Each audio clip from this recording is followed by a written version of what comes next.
Now, on most days, the war on terror can be found front and center in this campaign. Instead, tonight, there are charges the Bush administration is trying to hide a damaging CIA report by not releasing it until after the election. The report is said to be the first to name names, assessing blame within the CIA for the intelligence failure that led to the 9/11 attacks. The report was prepared in response to a request from Congress. But 2 years later, lawmakers have yet to even see the report. Intelligence officials say that's because they're not done with it yet. Officials on Capitol Hill say they were told it was actually finished this summer. Not a single employee at the CIA or FBI has been fired or faced disciplinary action in connection with the 9/11 attacks. Los Angeles Times op-ed columnist Robert Scheer broke this story, and he is kind enough to join us tonight. Robert, many thanks for your time. Tell me, what is in this report that has one group wanting it badly seen and the other group wanting it delayed? Well, first of all, as most Americans, I haven't seen the report, nor has Congress. What we know about the report is that the Inspector General of the CIA was mandated by Congress to do an independent study of what happened before 9/11. And we know that 11 people in the CIA worked for 17 months on this report. They completed it in June, and the CIA has been sitting on it since June. And it goes to the heart of the matter. What did this administration do before 9/11?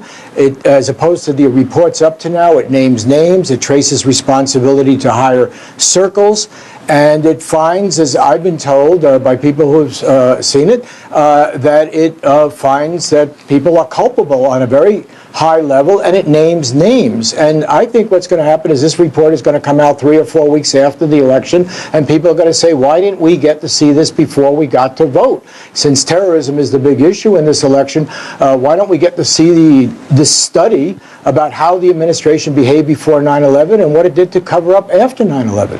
Based on your reporting, Robert, for whom does this report pose the most difficulties? Is it for President Bush? Is it for the CIA? Is it for Porter Goss, the new head of the CIA?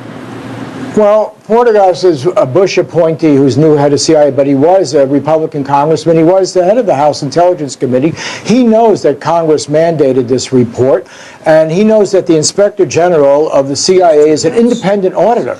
The CIA director has no right to hold back this report from Congress. If he thought it involved national security, he had a responsibility to say so within 7 days of reading that report. He didn't do that, and they're stalling. And I would say, yes, Porter Goss is a political appointee of the president, is acting as Bush's handyman in this work and delaying a report.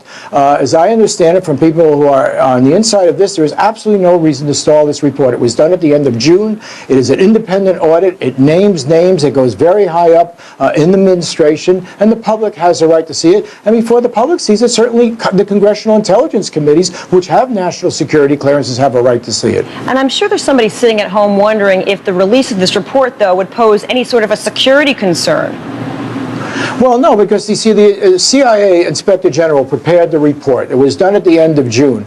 Then, as the way the law works, the CIA director is supposed to decide whether there's a national security risk, and if they decide that, they say they have to announce it within 7 days. They have not done that. They said, well, it needs more study, it needs a redrafting. They're not supposed to do that. This is not supposed to whitewash the CIA. This is supposed to tell you what happened. This is the greatest tragedy in American history, and we still know very little about was there this breach of security? Why were these people able to get into the country so easily? Who are the individuals responsible? Not one individual has been held responsible for failing to protect our nation.